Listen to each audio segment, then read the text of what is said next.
Bueno, arrancamos.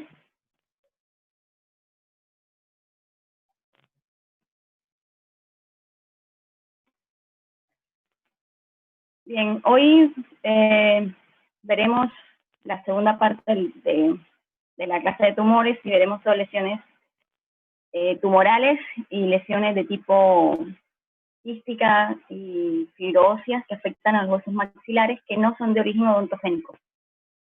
En esta diapositiva lo que tienen es todo el listado de las patologías que vamos a ver de acuerdo a cómo se agrupan normalmente en todas las clasificaciones que van a encontrar o que van a poder leer. Solo vamos a ver el osteoma como ejemplo de patología tumoral benigna de los huesos maxilares. El resto de las lesiones no son tumorales. Son el grupo de las lesiones fibroóseas, las lesiones gigantocelulares, los quistes óseos, y por último vamos a ver el hemangioma, que si bien es una entidad que es de tejidos blandos, en esta ocasión vamos a ver cómo afecta particularmente el hueso maxilar. Como les dije, vamos a ver como único ejemplo de tumor benigno de los huesos maxilares el osteoma, que es una neoplasia constituida por tejido óseo completamente maduro y que es exclusiva de los huesos maxilares y del macizo craneofacial. Generalmente afecta entre la tercera y cuarta década de vida y tiene dos presentaciones, una periférica con un crecimiento exofítico y una central con un crecimiento endofítico. Generalmente afecta el maxilar inferior en la zona de cóndilo mandibular y borde inferior de la basal cuando es periférico, y cuando es central suele afectar la cavidad nasal, la órbita y los senos frontales. Normalmente es una lesión única, una lesión solitaria como la que ven en la imagen, tanto clínica como 3D, pero pueden aparecer osteomas múltiples, no solo en maxilar, sino en todos los huesos del macizo craneofacial, estando asociados al síndrome de Gardner, donde es una condición sistémica familiar hereditaria, donde también hay todo tipo de tumores en tejidos blandos y formación constante de pólipos intestinales. El osteoma tiene una ligera predilección por el sexo femenino. Radiográficamente es una lesión que tiene alrededor de 2 centímetros de diámetro. Cuando es periférica causa una expansión lenta que puede llegar a ser dolorosa cuando comprime estructuras blandas o simplemente por el roce con las mismas. Cuando es central, generalmente se diagnostica por un hallazgo radiográfico y suele ser asintomático, salvo que tenga un crecimiento considerado y siempre empieza a comprimir estructuras blandas o tejidos blandos. Como ven en la imagen, la imagen radiográfica del osteoma tiene o conserva la misma densidad que el hueso del maxilar, que está completamente sano, ¿sí? Obviamente lo que se observa es esa protuberancia, ese crecimiento por fuera de la basal, en este caso de la basal mandibular, y cómo hace una leve expansión del tejido blando y causa una pequeña asimetría, un aumento de volumen en la zona. Esto es un osteoma periférico. Si lo ven en esta reconstrucción 3D, la superficie de ese osteoma conserva exactamente las mismas características del resto del hueso maxilar. Este es un ejemplo de un osteoma central, etmofrontal, que ha causado que ha tenido un crecimiento además compresivo sobre el globo ocular y es así como es diagnosticado. Si lo ven en la imagen, conserva la misma radiodensidad que el resto de los huesos de la cara. Y simplemente para que se hagan una idea de cómo se presentan o cómo se ven los múltiples osteomas en un síndrome de Gardner. Realmente son numerosos y afectan no solo los maxilares, sino todos los huesos de la cara y de la bóveda craneal. Histológicamente, lo que se va a observar es hueso laminar, es hueso completamente maduro, ya sea de tipo trabecular, cortical, una combinación de ambas, y no se establece o no se puede establecer un límite, principalmente en los centrales, un límite con el tejido óseo circundante. Eso sería la periferia. Sí. Perdón, cuando son periféricos, que suelen tener una base cefalopedicular, es un poquito más fácil establecer ese límite, pero desde el punto de vista histológico, realmente no hay un límite o un margen de demarcación. ¿Hablo?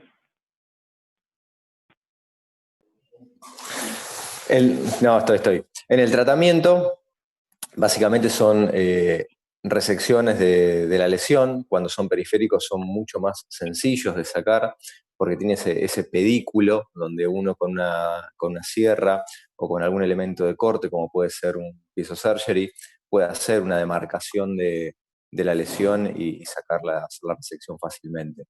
En los centrales, como es el caso del que mostraste en región orbitaria, también se hacen resecciones en este momento o habitualmente con piezosurgery, que son elementos de corte mucho más precisos, pero bueno, en el caso que mostraste, la dificultad técnica radica en la proximidad de la lesión con la pared posterior del seno frontal y la pared superior de la órbita con lo que es fosa craneal anterior. En ese caso, cuando se hacen ese tipo de resecciones, lo que tenemos en cuenta es que trabajamos con el equipo de neurocirugía por la posibilidad de una fístula de líquido cefalorraquídeo. Un poco el abordaje que vos estás mostrando, que es un abordaje extraoral a la lesión, tiene que ver generalmente con lesiones que están en el cuerpo y en el ángulo de la mandíbula. Cuando son más anteriores, generalmente se hacen abordajes intraorales, porque la mayoría de las veces están mucho más vestibularizados, entonces el abordaje es más sencillo, con escoplos o con sierras frontales se pueden cortar perfectamente. Si están más posteriores, ya la maniobra se dificulta mucho, es más riesgosa y se hace directamente un pequeño abordaje extraoral como tenés ahí. Pero es simplemente resección, marcando los márgenes de la lesión y haciendo la enucleación. Pasamos entonces al grupo de las lesiones fibrosas benignas, que cuando las lean, y las dos que vamos a ver, en términos generales se comportan de la misma forma. Las lesiones displásicas van a destruir el hueso normal y ese espacio del hueso normal va a ser reemplazado por un tejido blando, un tejido fibroblástico hipercelular que tiene la capacidad de sintetizar una matriz ósea o cemento óseo en el caso de la siguiente entidad, de las displasias cemento óseas, perdón, y que con el tiempo va a ir mineralizando y fusionándose. De ahí que las lesiones plásticas en general van a tener distintos estadios desde el punto de vista clínico y radiográfico, pues histológicamente van a presentar las mismas características. La displasia fibrosa en este caso se describe como una anomalía esquelética en la que el hueso normal es reemplazado por un tejido fibroso, tejido óseo inmaduro, pobremente mineralizado y que no va a tener propiedades físicas ni mecánicas semejantes a las de un hueso normal, por lo tanto no es un hueso viable. Se describen dos presentaciones clínicas, una poliostótica y una monostótica. La poliostótica afecta más de un hueso de todo el esqueleto, pudiendo afectarse el maxilar superior o cualquier hueso del macizo craneofacial, y la mayoría de los casos, alrededor del 80%, están relacionadas con el síndrome de McQueen-Albright, en donde además hay alteraciones cutáneas, como se ven en la imagen. Estas son características de estas manchas o máculas café con leche que tienden a respetar la línea media. Además hay hipogonadismo, menarquía temprana, hay otras alteraciones de tipo sistémico. La monostótica afecta un solo hueso, generalmente en la porción proximal de los huesos largos, tiende a ser el fémur el hueso más afectado, y puede también afectar los huesos maxilares. Como en los huesos maxilares generalmente afecta el maxilar superior, por continuidad puede afectar otros huesos. Y pese a que afecte más de un hueso continuo a los maxilares, se sigue considerando monostótica y es preferible usar el término de craneofacial.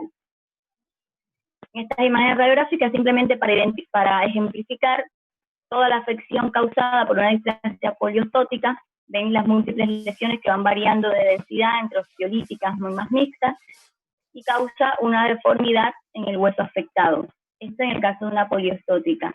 Y la monostótica, la lesión es desde el punto de vista radiográfico es exactamente igual, pero afecta un solo hueso. Como les dije, cuando hablamos del maxilares o del macizo craneofacial, se trata de usar el término de craneofacial y se considera una displasia como displasia fibrosa monostótica. Generalmente afecta al maxilar superior, las primeras décadas de vida, es una lesión que tiene un crecimiento autolimitante, tiende a estabilizarse una vez que termina el crecimiento del paciente, no tiene una franca predilección por el sexo, y van a encontrar que se describe una imagen, un comportamiento clínico primero, que es de tipo expansivo, que puede causar desplazamiento de las piezas dentarias, no reabsorción de estas. Y si ven en estos cortes, pese a toda la expansión que ha causado y todo el crecimiento que ha causado en el maxilar, no hay una franca destrucción de la cortical, sino más bien un borramiento de la misma, porque la lesión tiende a hacer un crecimiento que se va fusionando con el hueso normal y simplemente lo va reemplazando paulatinamente. Esta imagen, que es característica de displasia fibrosa, se describe como imagen de vidrio esmerilado. Como les decía Pablo, si lo recuerdan en la clase de tumores, la displasia fibrosa, el primer diagnóstico que se plantea como diagnóstico diferencial es de un fibroma osificante en cualquiera de sus variedades, y en el caso de los fibromas osificantes sí tienen un plano de clivaje, un plano de abarcación, muchas veces están ligeramente capsulados y permite fácilmente la enucleación de la lesión.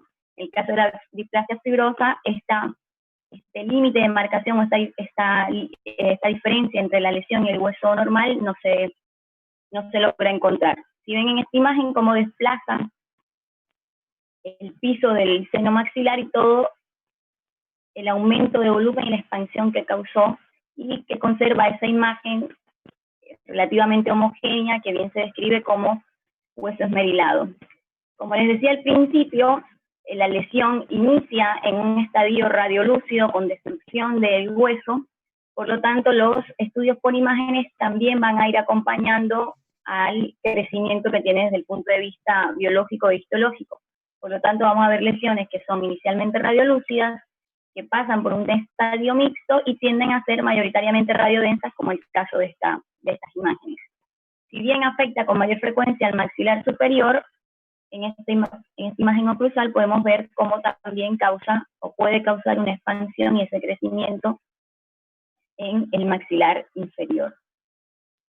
Histológicamente, una vez que se realiza una toma biópsica, que lo ideal es hacerla con una biopsia por punción no aspirativa, con agujas de tipo Bianchini, como ya lo vieron en la clase anterior, lo que se va a observar histológicamente es la proliferación de un tejido fibroelástico muy celular, y en la que aparecen inmersas todas estas estructuras mineralizadas de tejido óseo, inicialmente probablemente inmaduro, que se va fusionando con el tejido óseo normal hasta reemplazarlo por completo. En la literatura se describe que estas estructuras tienen una morfología de letras chinas. Cuando se plantea el diagnóstico de una displasia fibrosa craneofacial, lo primero que se tiene que evaluar es el compromiso del resto de los huesos, porque resulta innecesario realizar una toma biópsica de un maxilar pensando en una displasia fibrosa si el paciente tiene antecedentes sistémicos o alteraciones en otros huesos. En este caso solo se planifica un control radiográfico y el manejo estético, que Pablo les comenta un poco del tratamiento. Sí, en este tipo de lesiones básicamente el tratamiento es cosmético, sobre todo si hay asimetrías grandes, a diferencia, y esto es importante cuando sí se hacen las biopsias, la importancia del diagnóstico diferencial con el fibroma osificante, porque uno es un tumor odontogénico y el otro es una displasia, es una lesión fibrósea. Uno se trata rápidamente, se hace la nucleación de la lesión, y en este se espera a que el paciente termine su desarrollo para evitar cirugías posteriores, no tener que operar una o dos veces al paciente, a menos que ese aumento de la lesión, sobre todo en la órbita, en el malar, que son lugares bastante frecuentes, empiece a generar una compresión y digamos un compromiso de los elementos orbitarios, sobre todo el globo. En ese caso sí, se hacen cirugías tempranas para descomprimir esa órbita, y eventualmente, si eso no sucede, se espera generalmente al término de desarrollo del paciente. Por eso es importante también la punción no aspirativa con trocales de punción medular, buscando esa cápsula que les dijo Crisia para hacer sobre todo el diagnóstico diferencial. En lesiones muy grandes, como la que se ve en el caso de la derecha, en donde es muy difícil hacer una cosmética de esa lesión porque ya tenemos una invasión de la órbita, hay un borramiento del piso, digamos, es muy difícil, hay una invasión de la fosa nasal, incluso con una pérdida del tabique. Lo que se hace en esos casos es la maxilectomía, en este caso sin conservación del piso de la órbita. Van a ver abajo, donde se ve ese cráneo estereolitográfico, donde se hizo una placa customizada justamente con guías de corte, se prevé el tipo de resección que se va a tener, se hace la resección en relación a esa placa que se confecciona previamente, y fíjense que ya se hace la reconstrucción tanto del reborde infraorbitario como del piso. Y la proyección del pómulo, que me va a dar una simetría posterior, es una cirugía bastante más compleja, en donde se hace un abordaje, se cubre, se trata de cubrir porque el problema que se tiene posteriormente son los espesores de tejido, ahí se toma un colgajo de músculo temporal o de pericráneo temporal para cubrir también esa placa. Pero en el caso de lesiones más pequeñas, se trata siempre de hacer algo más conservador y hacer una cirugía cosmética. Ven que siempre se especifica que el tratamiento es quirúrgico remodelador. La lesión no se va a extirpar ni se va a resecar por completo. Si ven la imagen inicial del mismo paciente, lo que se hace es retirar el exceso que causa la deformidad, pero el maxilar sigue teniendo, digamos, en su interior la lesión. Recuerden que, como les dije, es una lesión que tiene un crecimiento autolimitante. Una vez que el paciente alcance la madurez, la adultez, la lesión se estabiliza y no va a seguir generando un crecimiento de tipo expansivo. Por lo tanto, no es necesario hacer la resección del maxilar, sino simplemente se elimina lo que está causando la asimetría y la deformidad. Distinto, obviamente, como le explicaba Pablo, en este caso, donde haya comprimido otras estructuras. La segunda lesión displásica que vamos a ver es la displasia cemento-ósea, que también son lesiones fibrosas benignas, se van a comportar similares a la displasia fibrosa. Son lesiones sí exclusivas de los huesos maxilares, no aparecen en ningún otro hueso de la economía. Son patologías claramente femeninas, alrededor de los 40, 50 años, puede estar asociada a dientes vitales o aparecer en rebordes edéntulos, no necesariamente tiene que haber pieza dentaria, y es mucho más frecuente en el maxilar inferior.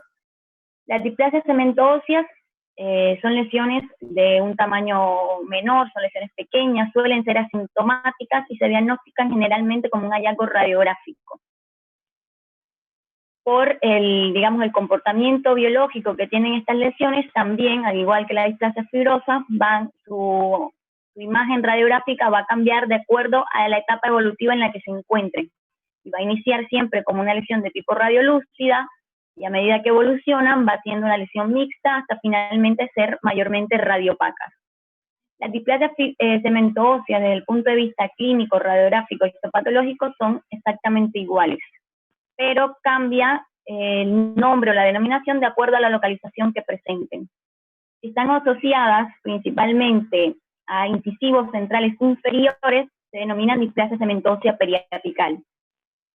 Cuando aparecen en maxilar inferior, principalmente el sector posterior, zona de premolares y molares, asociadas o no a la pieza dentaria, se denomina displasia cemento-ósea focal. Y se afecta más de un cuadrante de forma simétrica, principalmente siempre iniciando por maxilar inferior, se denomina displasia cemento-ósea florida. Solo en estos casos puede causar una ligera expansión y puede ser sintomática.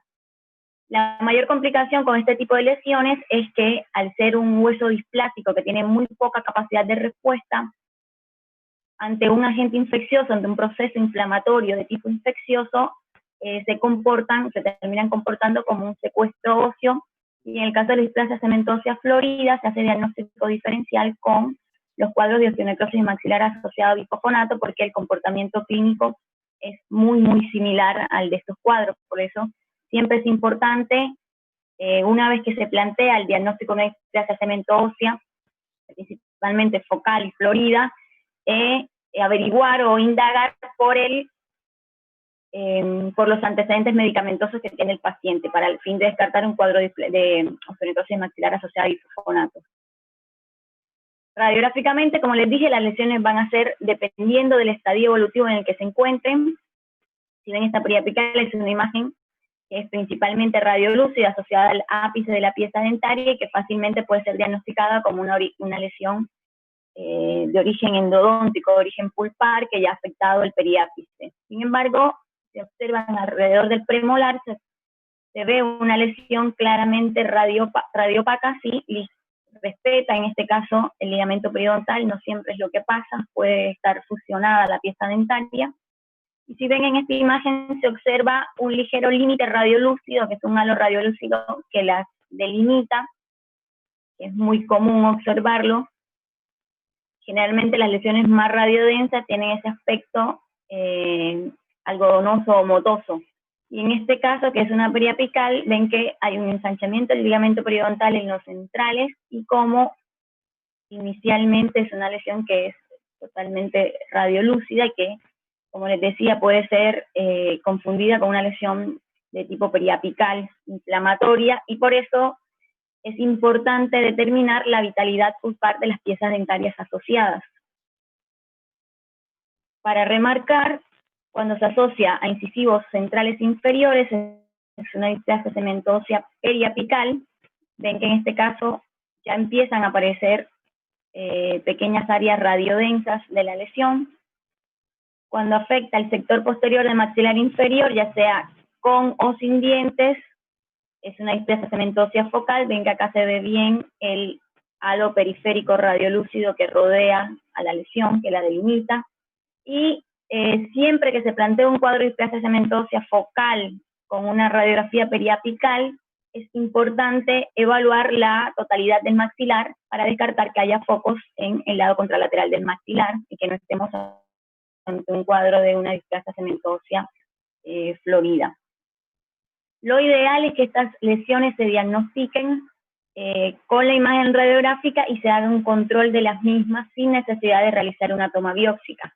Sin embargo, cuando hay casos en los que se infectan y se realiza una toma biópsica, lo que se va a observar es un tejido, bueno, fibroelástico que va a sintetizar todas estas estructuras mineralizadas que en este caso van a tener un aspecto también de cemento y que progresivamente todas van a ir coalesciendo, se van a ir fusionando, y eso es lo que nos va a dar la imagen desde una lesión radiolúcida a una lesión mixta y radiodensa. Como les dije, básicamente el tratamiento es control de los focos infecciosos para evitar que estas lesiones se infecten y se complejice su tratamiento, y se hace un control radiográfico. No sé si quieres decirles algo, Pablo. No, la importancia sobre todo en los primeros estadios, de tomar la vitalidad pulpar para descartar patologías asociadas inflamatorias, y sobre todo cuando hay lesiones extensas, sobre todo en las displasias floridas, tener en cuenta que ese hueso que es muy esclerótico, que no tiene prácticamente vascularización, que no tiene vitalidad, cuando se expone a la flora oral sí se comporta como un hueso necrótico. Y el tratamiento dependiendo de la extensión, no es para nada simple, como no es simple el tratamiento de las necrosis asociadas a reabsortivos o las necrosis asociadas a radiación. Son lesiones bastante difíciles de controlar, con infecciones muy prolongadas. Hay que tener el diagnóstico en el momento, si se plantea hacer una extracción, sobre todo que se asientan este tipo de huesos, porque digamos, el tratamiento es complejo y nos puede dar un dolor de cabeza posteriormente porque no cicatriza. Pasan meses infectados, sin cicatrización, no granula por arriba, con esquemas de tratamiento con antibióticos a largo plazo. Se plantea incluso hacer cuando ya se infecta, hacer pequeñas resecciones, porque en este caso sí podemos ver el tamaño de la lesión. Incluso si hay que hacer la extracción en una pieza que se asiente sobre este hueso, se puede plantear hacer en el momento, colocar coágulos de plasma, coágulos con PRF o membranas con PRF que van a cicatrizar los tejidos blandos rápidamente, y me van a acortar o minimizar la posibilidad de el contacto de esa flora con ese hueso que no tiene defensa. Siempre está bueno controlarlas, pero cuando hay que hacer algún procedimiento sobre este tipo de huesos, tener en cuenta estas cositas, que no es un hueso que se comporte normalmente, no va a ser un alveolo post-extracción que cicatrice normalmente. Teniendo en cuenta eso, nada más. Pasamos entonces al grupo de las lesiones gigantocelulares y los quistes óseos. Van a ver que en la descripción, en toda la descripción que voy a hacer de estas lesiones, hay un elemento común, y es la presencia de células gigantes de tipo osteoclasto, y por eso estas lesiones se agrupan, digamos, bajo una misma categoría. El granuloma gigantocelular central se define como una lesión osteolítica benigna localizada que puede tener un crecimiento agresivo y que, como les dije, se va a caracterizar por la presencia de células gigantes de tipo osteoclasto en la proliferación del tejido. Tiene una etiología desconocida, se presenta alrededor de los 20 años, con una predilección por mujeres, y el sitio de mayor afección suele ser el sector anterior, tanto del maxilar inferior como del maxilar superior. Tiene un crecimiento lento que puede ser asintomático inicialmente, de tipo expansivo, y no causa reabsorción de las piezas dentarias. Sin embargo, hay casos de granuloma gigantocelular central en los que pueden tener un comportamiento agresivo, en donde sí vamos a observar dolor que cause reabsorción de las piezas dentarias y desplazamiento de las mismas, y puede tener perforación de las corticales e invasión de los tejidos blandos. Este es un caso de la clínica de cirugía de la doctora Siragusa. En vestibular lo que se ve es ligeramente un cambio de coloración de la mucosa, pero esta mucosa no era firme, era completamente depresible. Y por lingual sí se observaba un aumento de volumen, sin mayores cambios de coloración en la mucosa, y también era completamente depresible. Ya veremos por qué. Radiográficamente, el granuloma gigantocelular central es una lesión osteolítica, radiolúcida, única, o sea, es una sola cavidad osteolítica y está bien definida. Si ven la imagen panorámica, no es muy clara la lesión, solo se observa ligeramente el desplazamiento que hace de las piezas dentarias, y con la radiografía periapical, que fue muy útil en este caso, se observa ese borde definido, pero como ligeramente festoneado, que se describe en sacabocado y es característico del granuloma gigantocelular central.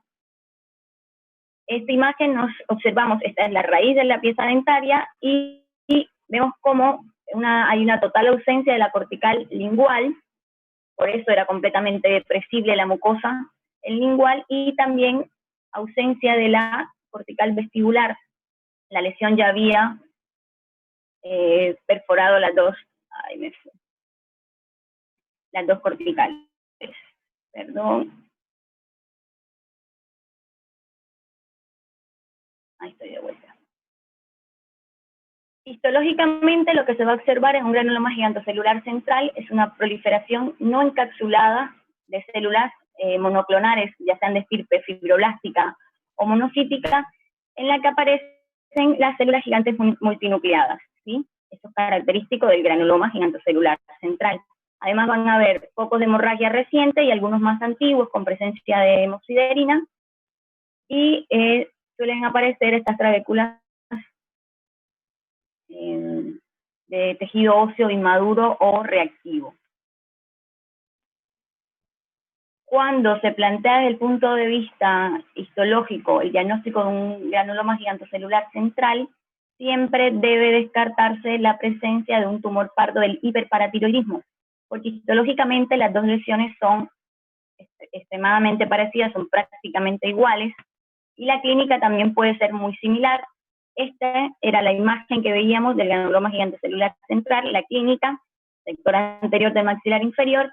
Este es un caso también de los residentes de cirugía, donde una paciente mujer, sector más bien anterior y medio del maxilar superior, con este aumento de volumen, y vemos cómo en los estudios por imágenes hay una pérdida total de la cortical vestibular. Histológicamente, esta es la imagen observada en las dos lesiones, es exactamente igual, pero lo que nos cambió en ambos es el dosaje de paratormona, en donde el segundo paciente tenía una alteración de la hormona, y por lo tanto se considera o se plantea la posibilidad de un tumor pardo del hiperparatiroidismo, y en este caso el tratamiento no es local, no lo realizamos nosotros como odontólogos, sino que el paciente tiene que tratarse la patología de base que está causando estas lesiones, y tiene que ser estudiado en general porque puede tener lesiones múltiples en otros huesos, y el tratamiento ya pasa a ser de tipo sistémico, no es nuestra área el tratamiento de este tipo de pacientes.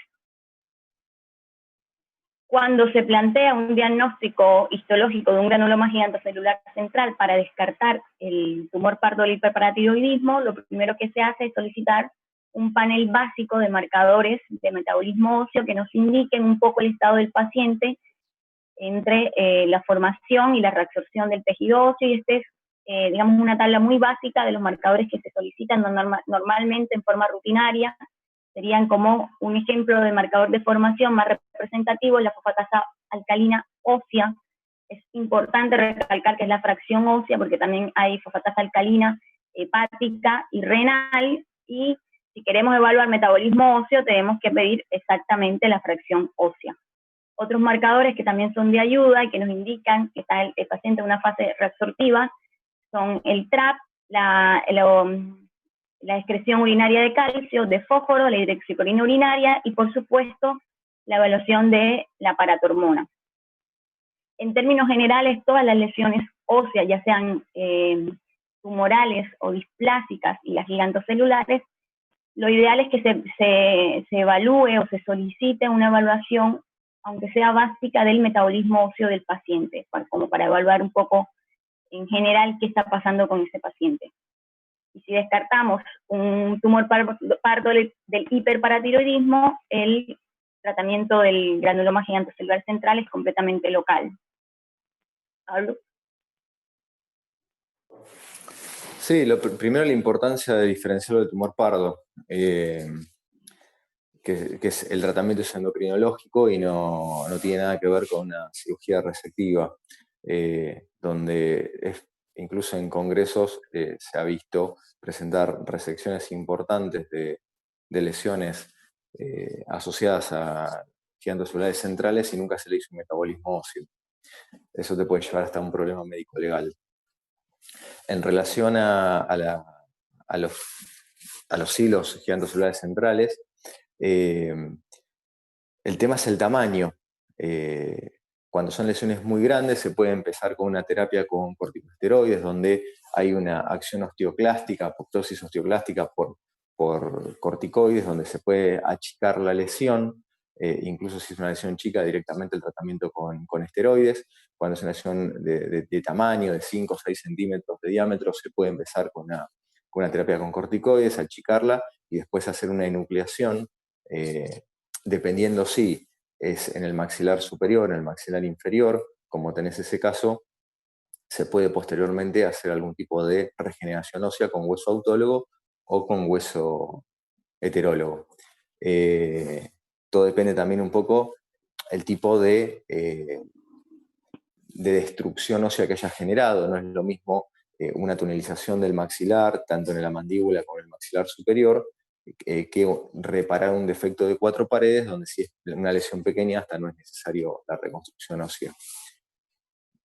Nada, habitualmente es el curetaje. El problema de estas lesiones es que son muy friables, a veces cuesta, sobre todo como el caso que tenés, la foto que tenés abajo a la izquierda, ese festoneo entre los dientes, tratar de enuclearla, hacer el decolado de toda la lesión, digamos, hacer la enucleación, cuesta un poco porque digamos, hay que buscar en esos huecos entre diente y diente, sobre todo si se va a tejidos blandos, donde no es tan fácil encontrar un plano y poder despegarlo. Entonces, tratar de no dejar, hay que ser minucioso para no dejar ninguna porción de lesión que uno se le pueda escapar, sobre todo, que es difícil ver entre esos recovecos que se forman mientras va creciendo. Pero después el tratamiento es como dijiste, es una enucleación, si se puede hacer la reconstrucción en el momento mucho mejor, y tratando de ser cuidadoso con el curetaje y el procedimiento. Se hace el tratamiento de la superficie con fresado normalmente. Se puede hacer el tratamiento con un fresado, se puede hacer con líquido de Carnot, se puede hacer con fulguración también. Más que nada, lo que te da el tratamiento de superficie es justamente esto, ¿no? Tratar de evitar dejar porciones de algo que es sumamente friable cuando lo vas sacando. Es muy habitual que se rompa y se desgarre. Entonces, sobre todo el líquido carnoy, cuando lo colocas, esas porciones de lesión te quedan negras y es mucho más fácil verla. Entonces después ahí o lo cureteas o haces un fresado sobre ese remanente óseo que te queda. Este es el tratamiento, la lesión que vimos al principio. Las piezas dentarias, si lo ven, quedaron prácticamente en el aire, sin soporte óseo, sin aporte nutricional. Estas piezas dentarias, la doctora Cecilia realizó la endodoncia, están en posa, ya tienen curso más de 1 año, y la paciente sigue con las piezas dentarias. Bien. Granuloma gigantocelular. ¿Puedo hacer, disculpame, Crisia, ¿puedo hacer un aporte? Sí. Sí, con respecto a las lesiones de granuloma gigantocelular que ustedes nomenclan, en forma correcta, generalmente en forma médica, cuando existe un hiperpara, se medican con antirresortivos. En este caso ya el tratamiento local odontológico cambia, y no solamente están prescritos con denosumab, sino con glifosfonatos también. Entonces ahí se sesga el hecho de la remodelación, o sea, más con denosumab, que tiene un funcionamiento de acción reversible, como vimos con los chicos en las clases de infecciones, y la acción es muy inmediata. Entonces en esos casos el tratamiento quirúrgico no corre. Y con respecto a lo que contaba Pablo anteriormente sobre las lesiones de displasia cemento óseas focales, es exactamente lo mismo. O sea, esas lesiones cementosas, si se sospecha una osteonecrosis maxilar, descartada por biopsia, en el caso que fuera necesaria, tampoco se abordan quirúrgicamente, porque más allá de eso, la resolución con plasma rico en fibrina ya está estudiado. Hay estudios prospectivos, aleatorios, randomizados, que no existen un aporte. Entonces, el tratamiento quirúrgico resectivo es totalmente anómalo y perjudica el posoperatorio de las lesiones. Quería dejarle claro a los chicos, porque como escucharon la clase de osteonecrosis, está totalmente contraindicado. Disculpen que me meta, pero es importante. Sí, en el caso de esas lesiones, el tema es si tenés que hacer la extracción. Pero sí sobre No los se puede tejidos, hacer. cuando tenés que hacerla, tenés que hacer. Y por lo menos la experiencia que tuve yo en los pacientes con plasma,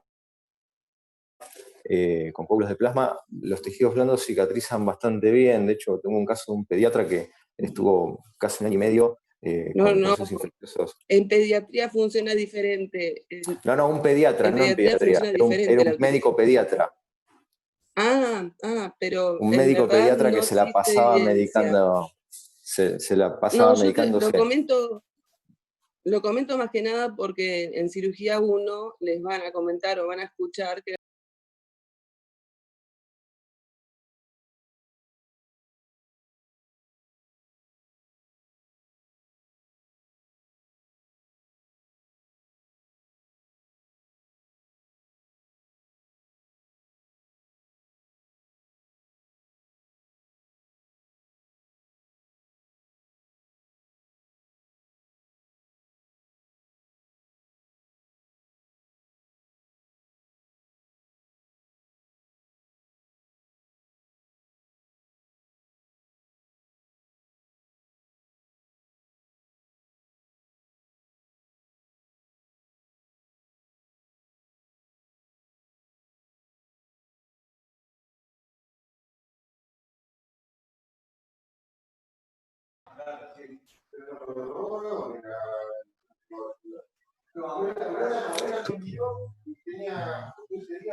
¿Volvimos? Sí, ¿qué decía, doctora? No, se los comento porque justo en este momento hay una línea en facultad que está estudiando las lesiones osteonecróticas asociadas a antirresortivos, y en este caso involucra, como vos contabas, las lesiones las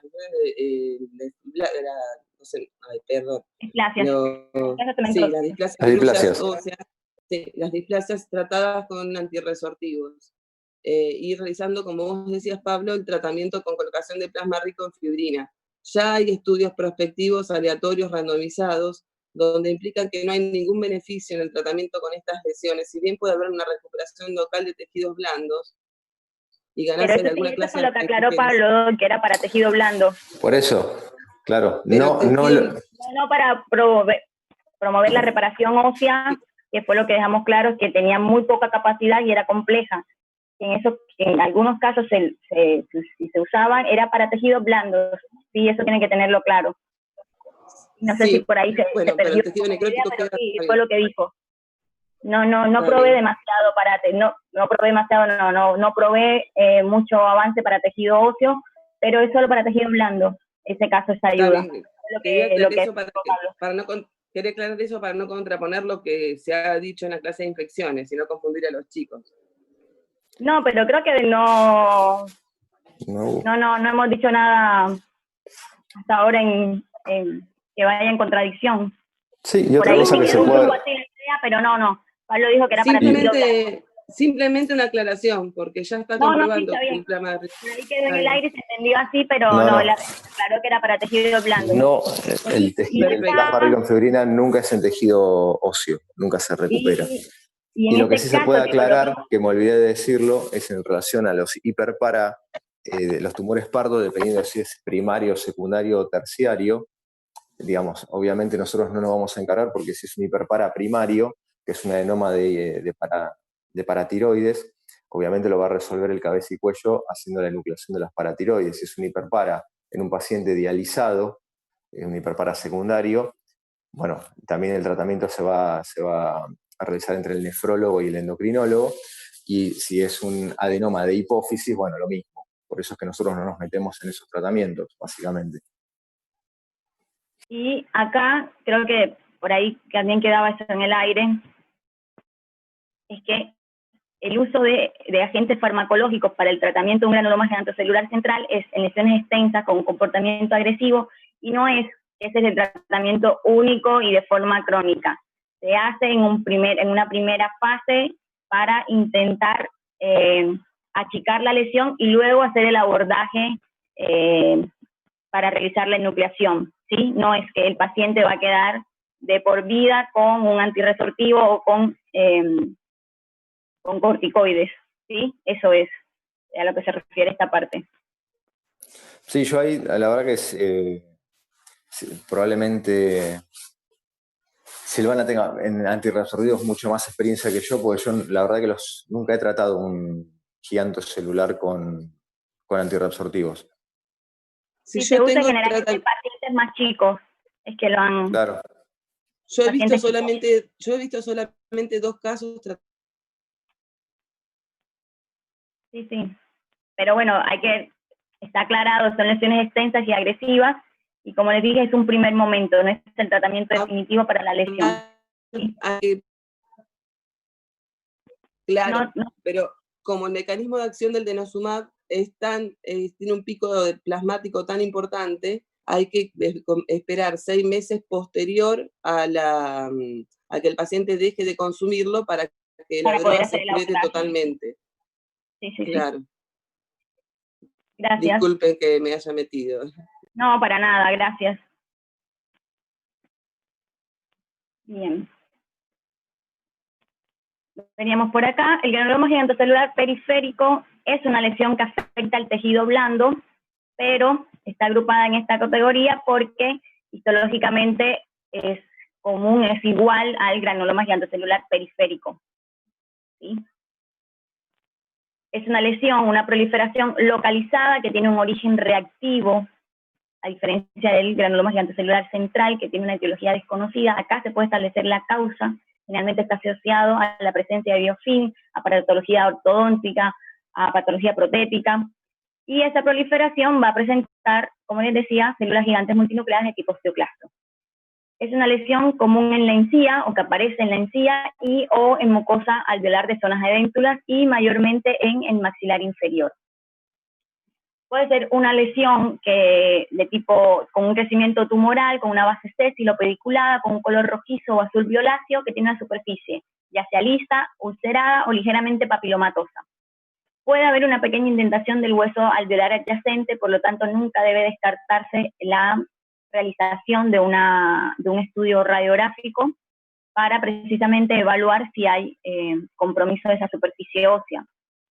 el granuloma gigantocelular central, pese a que afecta inicialmente el interior del hueso maxilar, puede, como les decía, tener un crecimiento un poco más agresivo y llegar a invadir el tejido blando, y en este caso hablamos de un granuloma gigantocelular intra-extraóseo o mixto, ¿sí? El periférico es puramente de tejido blando que puede llegar a horadar la superficie o la cortical ósea, ¿sí? Esta es una paciente de Pablo, que tiene una lesión de un tamaño considerable, bastante grande, pero que la causa de esta lesión, que tiene una superficie en zonas eritematosas y zonas más blanquecinas, es una paciente que tiene una condición, una enfermedad periodontal de base, y el desplazamiento, de hecho, de esta pieza dentaria se realiza o se da por la pérdida del soporte que tiene y no por un crecimiento, digamos, agresivo que tenga la lesión o que esté teniendo la lesión en este caso. Esta es otra forma de presentación del granuloma gigantocelular periférico, que puede ser una lesión mucho más pequeña y tiene una base sésile, está completamente eritematosa y está en una zona que está asociada a un factor irritante. Histológicamente, una vez que la lesión se elimina, en este caso se procede hacia la eliminación total de la lesión, se observa en este caso la mucosa y en el tejido conectivo una proliferación también no capsulada, al igual que el central, en donde vamos a observar esas células gigantes multinucleadas, también en un fondo de tejido fibroelástico muy vascularizado. Se pueden observar las mismas zonas de hemorragia reciente y antigua, con presencia del pigmento de hemoserina, que acá se ve bien, estas manchitas marrón que observan. Y también pueden aparecer las trabéculas óseas de tipo inmaduro. O sea, histológicamente el cuadro es exactamente igual a un granuloma gigantocelular central, solo que este está limitado al tejido blando. ¿Y el tratamiento, Pablo? No, habitualmente este tipo de lesiones que tienen este tamaño siempre se relacionan con pacientes que tienen un déficit marcado del control de la placa. Son pacientes bastante dejados. No es el caso de los dos centrales que mostraste vos, que puede tener una irritación local, que el caso de esta señora, que realmente tenía en todos los cuadrantes tenía sarro. Digamos, le hicimos hacer un tratamiento periodontal previamente a la cirugía para bajar un poco la carga de bacterias que tenía.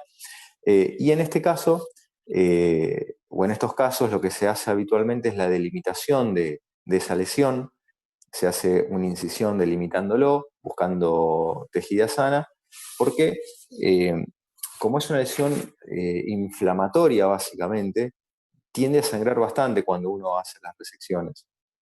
De hecho, esos puntos negros que se ven en el hueso son lugares de electrocoagulación, porque se forman vasitos que penetran el hueso y que dan un sangrado bastante profuso.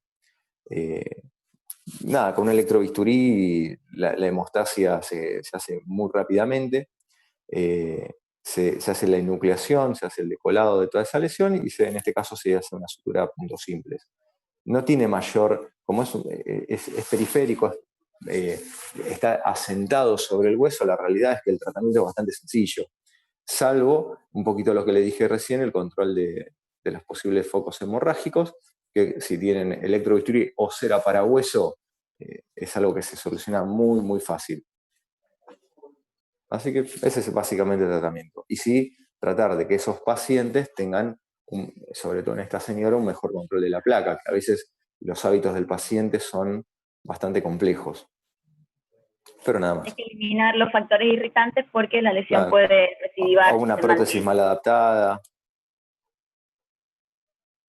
Todas esas cosas hay que tenerlas en cuenta.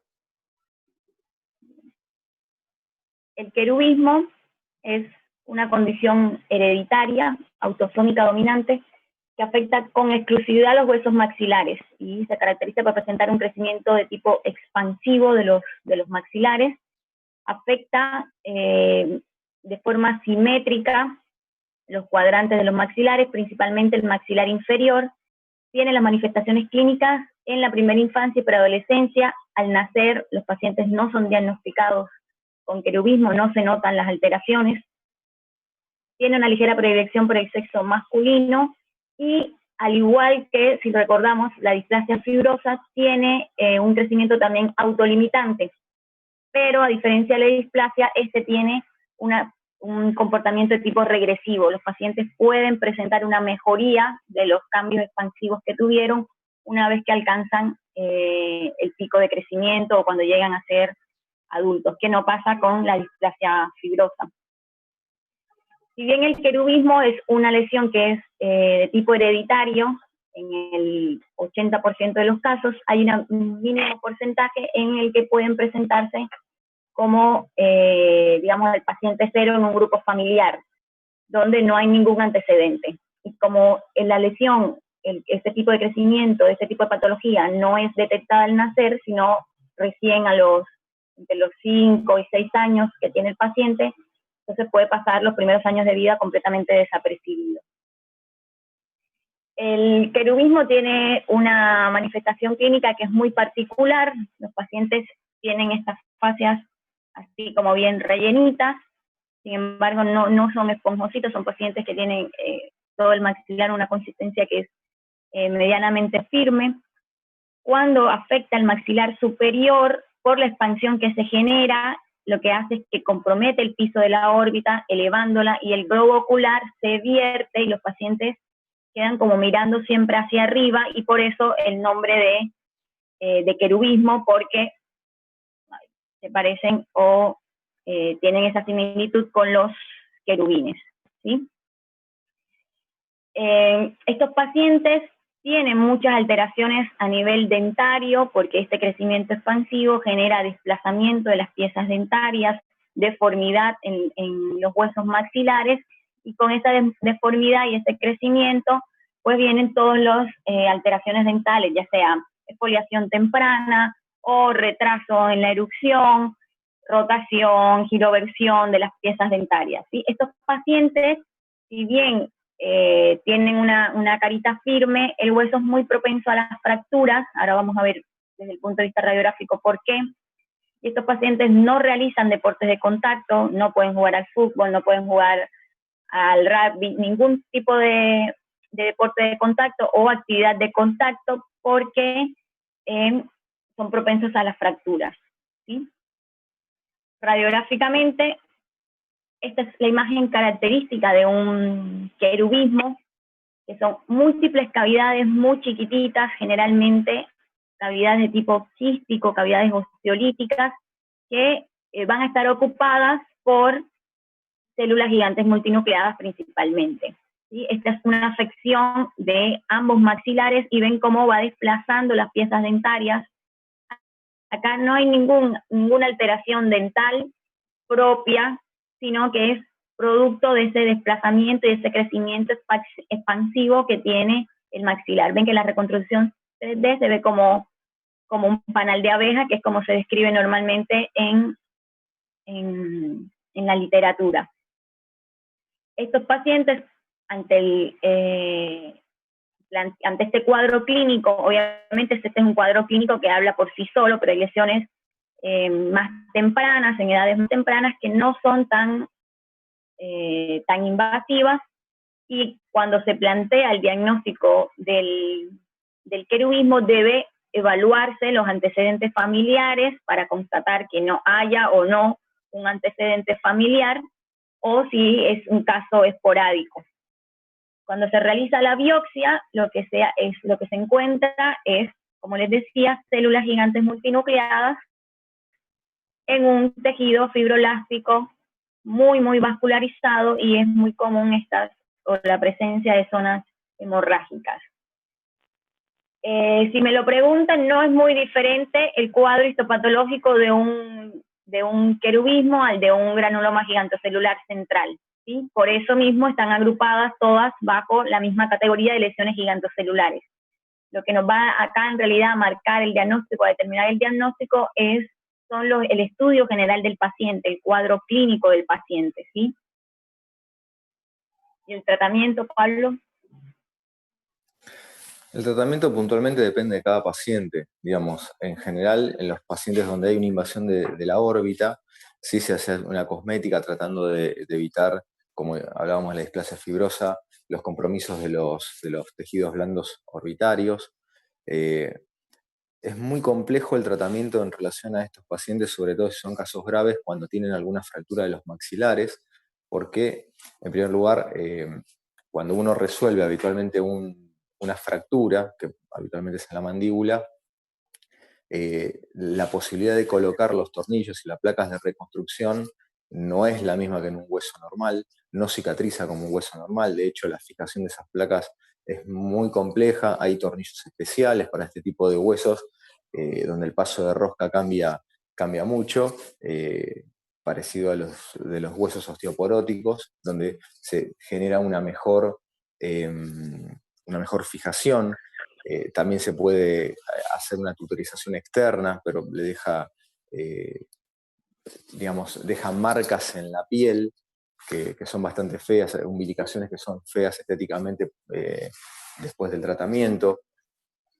El tratamiento se tiene que individualizar en cada paciente. Tampoco es tan frecuente tratar estos casos, No, por suerte, porque no hay un tratamiento protocolizado. Todo depende del caso, del nivel de lesión ósea que tenga y de un poco la situación en que se encuentra el paciente. Si es un paciente para hacer una remodelación, es un paciente para tratar una fractura por una caída de altura, por ejemplo. Entonces es variado, se tiene que analizar cada paciente y no hay un tratamiento específico. Desde el punto de vista quirúrgico, lo que tienen que quedarles claro es que la lesión no busca removerse, no se reseca el maxilar o los maxilares. Como bien lo dice la consigna inicial, es quirúrgico, estético y se busca hacerlo después de la pubertad. O sea, no vamos a eliminar el querubismo o el hueso afectado, ¿sí? Solamente se tratan, en los casos más leves, el compromiso estético, ¿sí? Al igual que en la displasia fibrosa. Yo quiero que vean la imagen inferior, la panorámica, y dejando a un lado el querubismo, si yo tengo esta hemimandíbula con esta lesión osteolítica, radiolúcida, multiloculada, en panal de abeja, si solo veo esto y si el paciente solo tiene esta lesión, ¿qué diagnóstico podrían plantear? Les escucho.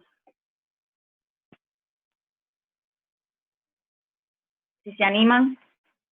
Ameloblastoma. Ay, no. No, otro diagnóstico. Chicos.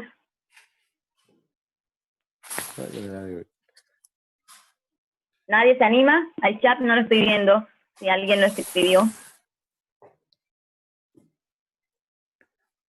Un mixama. Pablo. Bueno, ya se lo dijo Pablo. Me da tristeza profunda que no se animaran a plantearlo después de 2 semanas de clase. Los diagnósticos que pueden plantear en este caso, uno sería el mixoma y el otro ameloblastoma, chicos. Pero lo contestaron, yo escuché. ¿Cómo? Lo dijeron, yo lo escuché. Claro. Bien.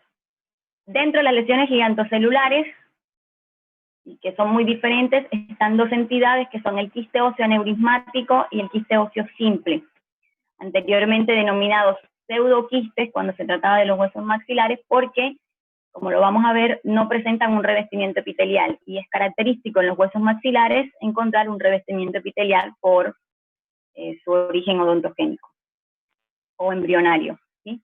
Sin embargo, estas son entidades, tanto el quiste óseo aneurismático como el quiste óseo simple, que aparecen en otros huesos del esqueleto y es una entidad completamente descrita y definida y se les considera una verdadera lesión quística. En cuanto al quiste óseo aneurismático, está descrita como una lesión intraósea benigna en el que se plantea un probable origen neoplásico, ahora veremos por qué. Es de tipo osteolítico expansivo y está constituida por una única cavidad o múltiples cavidades quísticas en las que, como ya les estuve adelantando, vamos a encontrar algunas células gigantes multinucleadas. Su etiología no está definida porque en algunos casos, cuando aparece, digamos, como una lesión de novo, se ha logrado determinar algunas alteraciones genéticas. Sin embargo, en un porcentaje importante también, cuando aparece asociado a lesiones como la displasia fibrosa, el osteoblastoma y los fibromas osificantes en cualquiera de sus variaciones, no presenta la misma alteración genética. Por eso aún se discute si es una lesión puramente quística o si realmente tiene un compromiso genómico que pueda ser determinado como una neoplasia, ¿sí? Eso está discutido.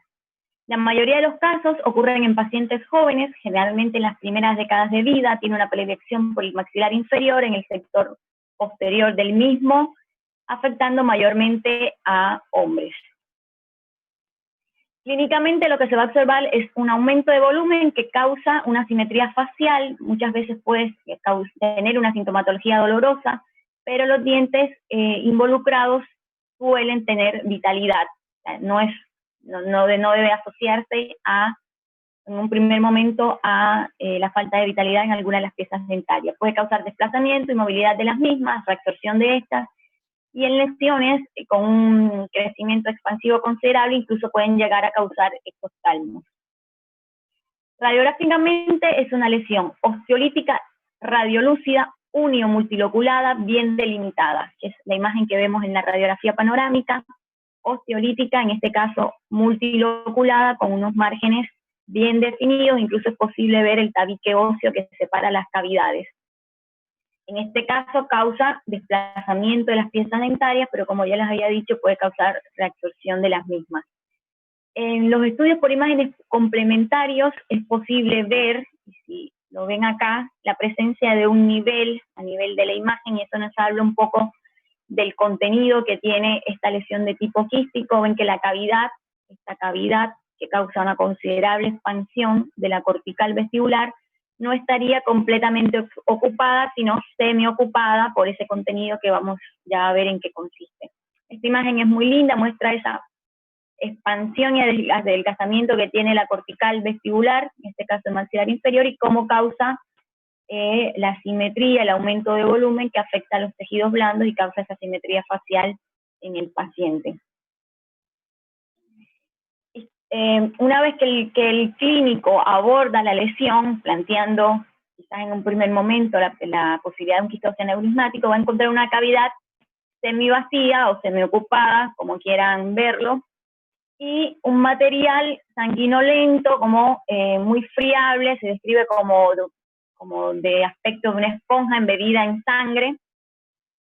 Y desde el punto de vista histológico, lo que se observa son cavidades que van a estar llenas de sangre con algunos fibroblastos y macrófagos aislados y unos tabiques de tejido conectivo vascularizado en donde aparecen las células gigantes multinucleadas, ¿sí? De tipo osteoclasto. Esto es lo que se ve histológicamente en un quiste óseo aneurismático. ¿Y el tratamiento? Bueno, el tratamiento de la cavidad semiocupada, porque somos gente optimista, es lo que vos dijiste, es una esponja, es un tejido realmente friable que cuesta a veces poder sacarlo sin que se desbarate en el momento de decolar eso en las paredes. Es muy difícil encontrar material. Entonces, bueno, lo que hace básicamente es tomar todo el material que se pueda para poder hacer una pieza que la pueda analizar el anatomopatólogo. Depende mucho del tamaño de la lesión, la reconstrucción. Por eso, esto es un consejo que yo les doy, chicos. Si ustedes cada vez que vean un paciente que no conocen, pídanle una radiografía panorámica, pidan un estudio de imágenes que les dé un panorama general del paciente, porque estas lesiones en un primer momento son asintomáticas, son silentes, no molestan, no generan asimetría, y tal vez el paciente venga por otro motivo, pero ustedes puedan tener un hallazgo radiográfico de alguna de estas lesiones y tratarla cuando son incipientes. Siempre el tratamiento es mucho más sencillo y más conservador. En este caso no es que no sea conservador, pero bueno, eventualmente si tenemos un adelgazamiento importante de la basal y sobre todo de la línea oblicua externa, en el caso de que esté en el cuerpo de la mandíbula, ya la cirugía se tiene que hacer bajo anestesia general, se puede usar como relleno de esa cavidad hueso de tibia, hueso de cresta ilíaca, tal vez se le pueda hacer un refuerzo con una placa en zona de en la banda de compresión, como para poder reforzar un poquito la mandíbula y evitar la fractura posterior. Sin embargo, en el momento de que nosotros operamos, habitualmente estos pacientes no tienen tanto riesgo de fractura porque si no se hubieran fracturado previamente en la función mandibular, la masticación. El tratamiento depende de eso, mucho del tamaño. Podemos ser más conservadores o no en relación a si es una lesión de más de, no es lo mismo una lesión de 1 centímetro, 2 centímetros, que con anestesia local la resolvemos fácilmente, hacemos el curetaje y la reconstrucción, que una lesión en el cuerpo de la mandíbula de 5, 6, 7 centímetros, que genera una simetría como la que vos estás mostrando, que ya tiene otra terapéutica, se tiene que hacer con anestesia general, se tiene que tomar un sitio donante de hueso autólogo para poder rellenar esa cavidad osteolítica y bueno, el refuerzo muchas veces con una placa de soporte compartido. ¿Alguna duda en el tratamiento?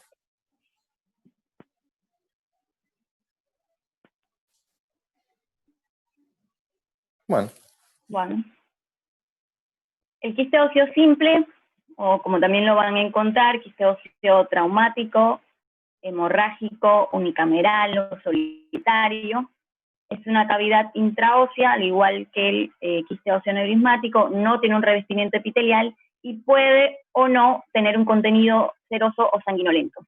Su etiología es desconocida. Se plantea la posibilidad de que tenga un origen traumático y por lo tanto ese es uno de los nombres que recibe. Sin embargo, se ha determinado, se ha podido establecer que el 50% de los casos puede estar asociado a un trauma y el otro 50% no va a estar asociado a un trauma, por lo tanto no es definitorio el antecedente del trauma.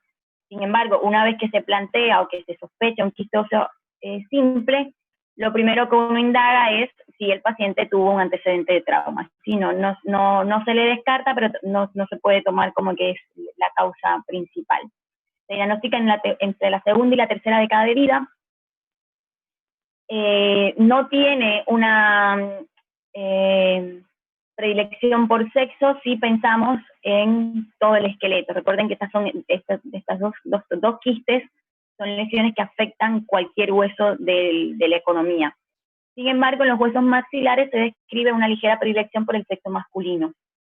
La localización más frecuente es el cuerpo y la sínfisis mandibular, y 1/3 de los casos están asociados a cuadros de displasia cemento-ósea florida, ¿sí? Que hacen una quistificación secundaria y es el tipo de los quistes óseos simples. Es otra de las complicaciones o de las complejidades que puede tener los cuadros de displasia cemento-ósea florida. ¿Sí? Es una lesión que es asintomática, que generalmente se diagnostica por un hallazgo radiográfico o una vez que el paciente ha tenido una fractura patológica secundaria a la formación de esta lesión quística. Es una lesión francamente osteolítica, radiolúcida, bien definida, que no reabsorbe ni desplaza las piezas dentarias. En este caso es multiloculada, que es menos frecuente, y aquí se ve muy bien, muy lindo el tabique óseo que separa la cavidad, y ven cómo genera un crecimiento expansivo y adelgaza considerablemente las corticales, tanto vestibular como lingual, y eso es lo que favorece a que se produzcan las fracturas de tipo patológico. Bueno, tenemos 10 minutos. Cuando el clínico aborda la cavidad, se encuentra con una lesión quística y una cavidad que está prácticamente vacía o vacía generalmente. Es muy difícil obtener algo de tejido de estas lesiones y lo que llega para el estudio anatomopatológico realmente es muy poco. Y el diagnóstico para los quistes óseos simples se hace cuando se encuentran estas finas y muy escasas bandas de tejido conectivo que está vascularizado, ese es un pequeño vasito, y en las que con suerte encontramos un depósito de colágeno que tiende a calcificar y que simula algunas veces, simula el osteoide o la formación de un osteoide, pero en realidad esto no es matriz ósea, sino simplemente colágeno que tiende a calcificar. Esto es la cortical ósea. Lo que hace el diagnóstico simplemente es este tejido conectivo y ese remedo, esa similitud de osteoide que hace el colágeno calcificado. muy eventualmente, y no es lo común y lo que no esperaría encontrar, pero pueden haber algunas veces algunas celulitas gigantes multinucleadas, pero no es lo que buscamos desde el punto de vista histopatológico. ¿El tratamiento, Pablo? Es igual al anterior, depende puntualmente del tamaño de la lesión, por eso sigo insistiendo en los diagnósticos tempranos con radiografías panorámicas de rutina, de control a los pacientes que vemos por primera vez. No es lo mismo una lesión de 1 o 2 centímetros donde se abre, se hace el curetaje, que es lo que vos decís, no hay material, es muy difícil en esos casos sí encontrar, el buzo está totalmente denudado, pero con un defecto de 4 paredes donde la resolución es espontánea. El caso del paciente que estás mostrando, estos cortes tomográficos donde tenemos un abombamiento de la cortical externa e interna, donde tenemos un adelgazamiento tan marcado de la basal mandibular, que es uno de los refuerzos de los pilares de la mandíbula junto con la línea oblicuo externa, que también está totalmente adelgazada, y en este caso tenemos una fractura patológica. Si tuviéramos que resolverla no es para nada sencillo, porque de vuelta hay que hacer un abordaje extraoral, no se puede solucionar ese problema por dentro de la boca, hay que hacer una exposición de toda la cara externa de la mandíbula, del ángulo, parte de la rama, colocar una placa, si pones la placa anterior, la diapo anterior. Sí. En esa, en donde para poder, si tuviéramos una fractura, para poder solucionarlo, además de tener algún tipo de injerto, que vamos de vuelta, generalmente, bueno, de ese tamaño tiene que ser de cadera, tiene que ser de cresta ilíaca, que es la porción del ilíaco que se toma entre la espina antero-superior y la posterior-superior, se hace con un molinillo particulado de esa toma de injerto, pero la placa ya es una placa de reconstrucción, una placa de carga soportada, mucho más de mayor espesor de perfil. El doblarla es mucho más compleja, generalmente se pueden tomar modelos estilolitográficos para tener un moldeado previo y tener 3 orificios de la placa hacia distal y hacia proximal para poder tener una buena fijación. De todas maneras, si no se fractura la mandíbula, teniendo este caso, hay que ponerle algún tipo de refuerzo que se pone de la misma manera. No se puede poner esa placa correctamente en la basal mandibular desde dentro de la boca, es muy, muy complejo. Se puede poner, pero generalmente queda alto, no queda en una posición correcta. Y cuando uno hace las perforaciones para poner los tornillos, es habitual que se la pone dentro de la boca que pueda lesionar al paquete vascular nervioso dentario inferior, porque al ponerla más alto uno se puede llevar puesto el conducto, generándole al paciente una parestesia posterior, y hacer de todas maneras la regeneración con injerto. La ventaja que tiene hacerlo extraoral es que, como nosotros vamos a exponer todo lo que es el cuerpo y la rama de la mandíbula desde el cuello, no vamos a y vamos a hacer la resección de la lesión desde el cuello, no vamos a tener el problema de contaminación de la flora, o va a ser mucho menor la contaminación de la flora oral en relación a ese injerto particulado que se coloca cuando son lesiones muy grandes. Entonces minimiza la posibilidad de infección. De todas maneras, son lesiones que, ya te digo, depende del tamaño. Lo ideal es tenerlas mucho más pequeñas, hacer un tratamiento simple, intraoral, muchas veces sin la necesidad de una reconstrucción, pero bueno, para eso necesitamos que el paciente sea diagnosticado tempranamente. El problema de los hallazgos o de las fracturas, sobre todo patológicas de estas lesiones, son un problema justamente por el adelgazamiento que generan en los pilares. ¿Alguna duda?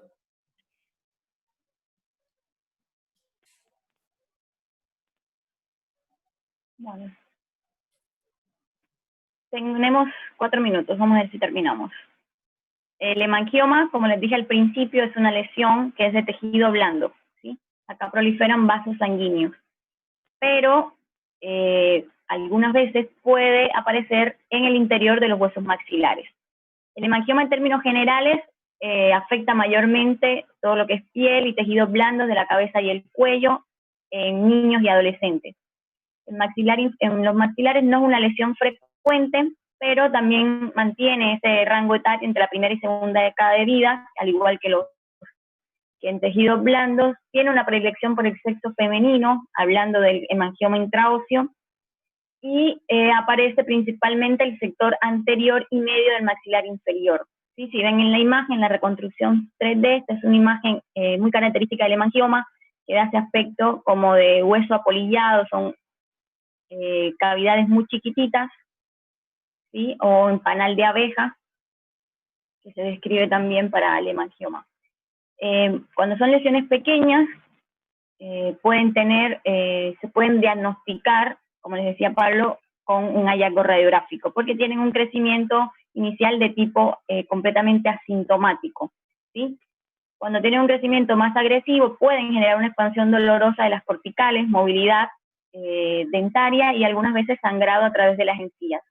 Es una lesión osteolítica, radiolúcida, generalmente es multiloculada, ¿sí? Que tiene un aspecto definido, puede estar o no corticalizada, en este caso, si bien es osteolítica, no mantiene la misma homogeneidad en la totalidad de la lesión, pero sí causa reabsorción de las piezas dentarias. En la imagen de la derecha, si bien está corticalizada, se ven las múltiples loculaciones, como orada la basal, y cómo, si ven el detalle, desplaza el trayecto del nervio dentario inferior. Si nos quedamos solamente con las imágenes radiográficas, no nos dice mucho la lesión osteolítica que observamos, pero en cortes tomográficos se ve el crecimiento expansivo y destructivo que tiene la lesión, y ven cómo esta imagen se asemeja más a la reconstrucción 3D que veíamos, que el hueso se ve como en panal de abeja o ligeramente apolillado, donde se observan cavidades de mayor tamaño, con mayor destrucción, pero como hay un borramiento de la cortical por la destrucción de la misma, dado el crecimiento invasivo que tiene la lesión. Si ven en este corte, se ve la lesión osteolítica de mayor tamaño, pero como toda la densidad del hueso está afectado, y como incluso acá ha tenido compromiso del tejido blando, y eso es lo que va a causar la simetría y que se logre notar en el paciente si no está teniendo ninguna sintomatología dolorosa. Es importante tener presente el diagnóstico de un hemangioma intraóseo, sobre todo al momento de realizar la biopsia, porque si están proliferando, si la lesión es de vaso sanguíneo, va a tender al sangrado, y es difícil o complicado manejarlo intraoperatoriamente, ¿sí? Histológicamente, se van a describir dos patrones, uno capilar y otro cavernoso. Capilar, cuando los vasos tienen un tamaño muy reducido, muy chiquitito. Generalmente la lesión es mucho más sólida, tienden a ser más pequeñas. O los casos como este de la imagen, donde las luces son mucho más grandes. Estas son todas luces de vasos sanguíneos y están las paredes. Se denomina cavernoso, y en estos casos tienen un comportamiento más agresivo, más destructivo, y son lesiones de mayor tamaño. Y el tratamiento. Lo primero que tenemos que tener en cuenta del tratamiento es el diagnóstico, un posible diagnóstico. Volvé a las imágenes que mostraste originalmente. ¿Esa? La panorámica, cuando se ve entera. Ves que se ve una lesión multiloculada, se ve una lesión osteolítica, pero se ve ese patrón parecido también a vidrio esmerilado. Uno, cuando ve esta lesión, no piensa que tiene una destrucción ósea como la que vas a ver después en la tomografía. Por eso es importante, cuando se piden los dos estudios y se ve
lo que estaba diciendo es que cuando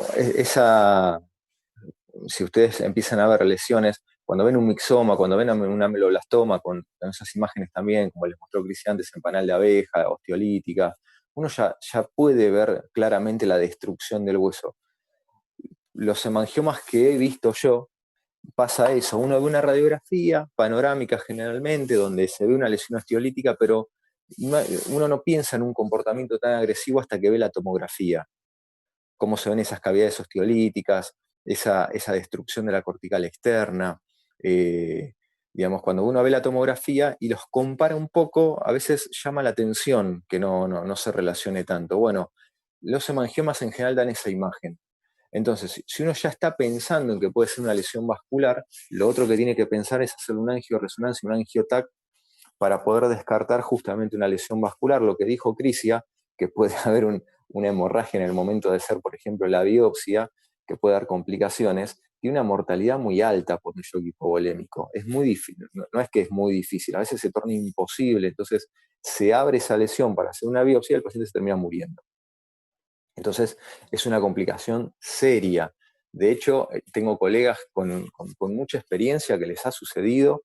Por suerte tuvieron la fortuna de que el paciente no se murió, pero ha pasado, y esa es la primera complicación en el tratamiento que tenemos que tratar de evitar. No llevarnos puesto una biopsia en un paciente con un hemangioma. Si ustedes piensan que puede ser una lesión vascular, le piden una angioresonancia, una angiotac y lo descartan. Eventualmente no será, pero no hacen correr el riesgo de la vida del paciente.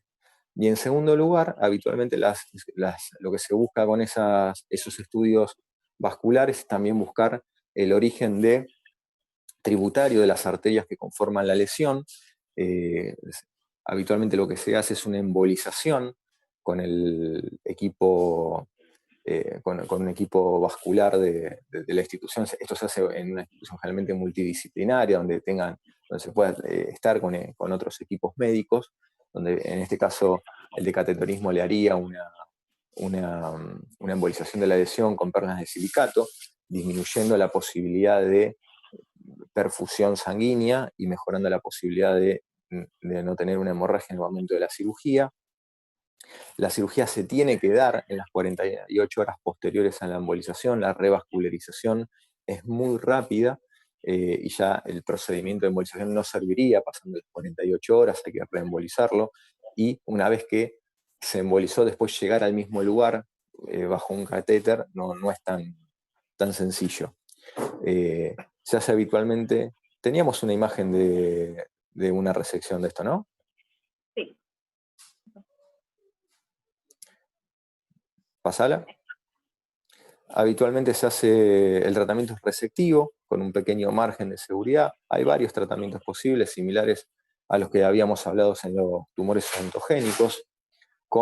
Eso que están viendo ahí es una placa de reconstrucción de carga soportada que les había hablado anteriormente, donde se deja 3 tornillos para cada lado, y en este caso lo que se hace es una reconstrucción con un injerto microvascularizado de peroné.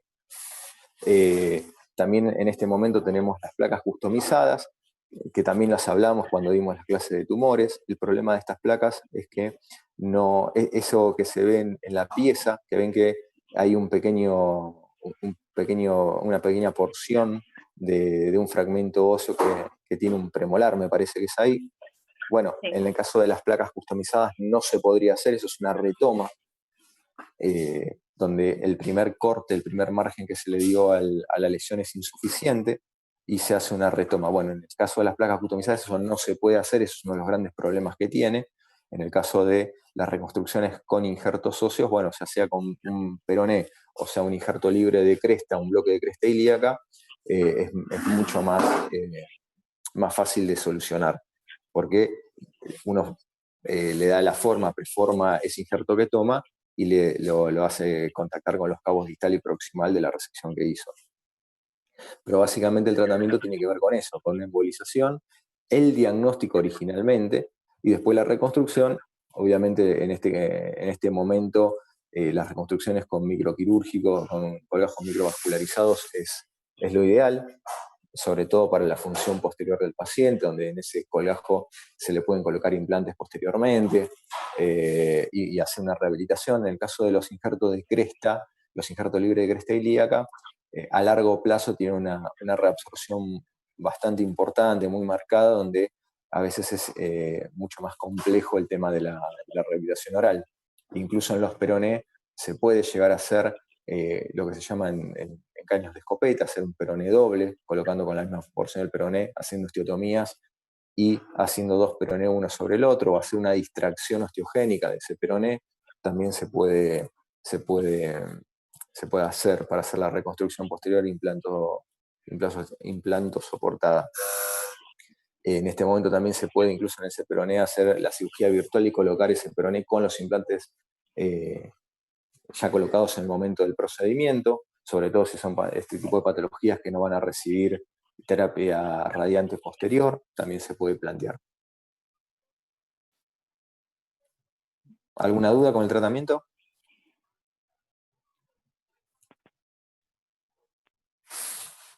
¿Alguna duda en general?